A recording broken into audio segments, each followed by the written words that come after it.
everyone, I was just about to do some watercolor painting, but then I realized I have a very fun video I wanted to film, and that is this, my top 10 art supplies of 2019.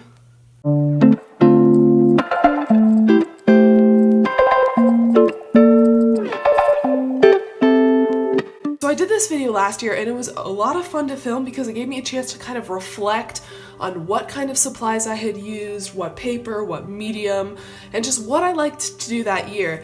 And this year is a little bit different. There are a couple of overlaps, but for the most part, I've grown a lot as an artist, and I think that shows in the type of supplies that I've used throughout 2019. So let's just jump right in.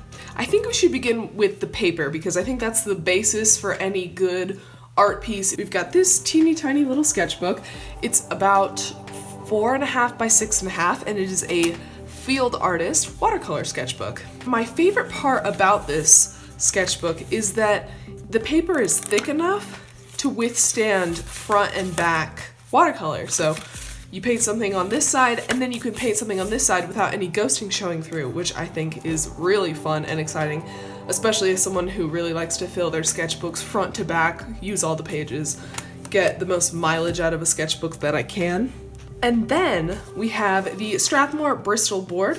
This is 20 sheets, 9 by 12, and 100-pound paper. I don't use this paper a lot, but I did use it primarily during my Inktober series that unfortunately no one got to see except for my patrons because I didn't finish Inktober, and that's okay, but what I did make was really, really exciting. I think someday I will do a proper Inktober 2019 tour, but I'm just not ready to show all the art I made with that challenge just yet. So yeah. And then we have the Canson XL watercolor paper. This is 30 sheets of 9 by 12, 140-pound paper. It hardly ever buckles, which makes me just so happy, especially if you tape it down with some masking tape and you just put heavy wash after heavy wash, and it's pretty forgiving. The color lifts really nicely if you ever need to do lifts. The paper allows for lots and lots of layering, and it's just overall great paper. Finally, we get to my all-time favorite paper. This is the Canson XL mixed media paper, 98 pounds, 60 pages.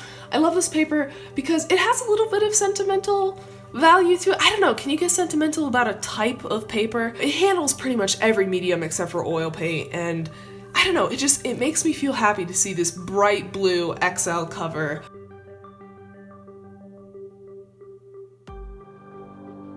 Now it is on to the pencils, rather just the drawing utensils that I love to use, and I can't remember if I listed these in my last video or not, but these are the Prismacolor Colorase pencils. They're really soft, they're easy to sketch. They don't erase very well.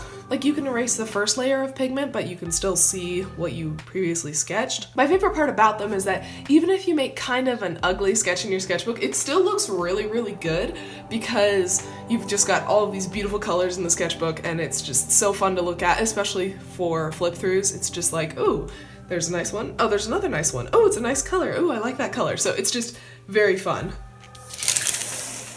How many times can I say fun in this video? Now we have my newest supplies. These are the Posca pens in black as well as white, and I use these pretty much on a daily basis. They're really nice because the black is really opaque.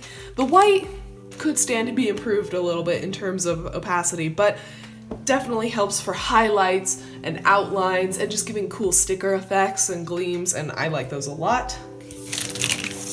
I know I mentioned these in my last favorite art supplies of the year video, but this is the Koi watercolor sketch box. And as you can see, I use the palette, pretty much both sides, and I've actually used this a lot. I've recently gotten into it a little bit more, probably using it 6 hours a day for the last couple of weeks, and honestly, the only thing I'm almost out of is the white, but the pigment is so nice. It's a little bit chalky, but you can look past that. I've done commissions with these. They layer really nicely, they lift really nicely. I didn't know how much I would like them when I first got them, but definitely using them over the past couple of weeks has kind of endeared them to me. And these are, as you can tell, the Hushwing watercolor sample sheets. And for those of you who've been watching my channel for the last couple of weeks, you know that these have become my new pride and joy. I love them so much. I received some actual palettes for Christmas, and they pretty much made my Christmas. I love these watercolors. They're so beautiful, and the person who makes them is a wonderful seller on Etsy, and she puts so much time and effort and care into her products, and I just love them so much. I used this ink primarily in Inktober just to give my black and white illustrations a little bit of pizzazz.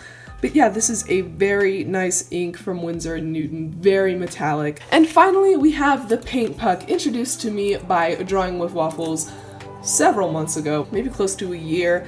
This is my clean one. There's water in this cup, but here is the one I've been currently using, and here's the clean one. You know, one swipe of the brush and your brush is clean. I never have to think about it. It doesn't need to be washed ever, and yeah, just one of my very favorite and weird art supplies. Anyway, that is all for this video. Be sure to give it a big thumbs up. I hope everyone has a great 2020.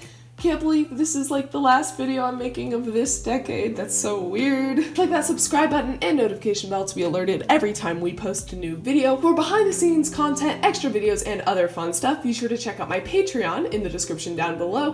Thank you so much for watching, and see you guys in 2020. Bye!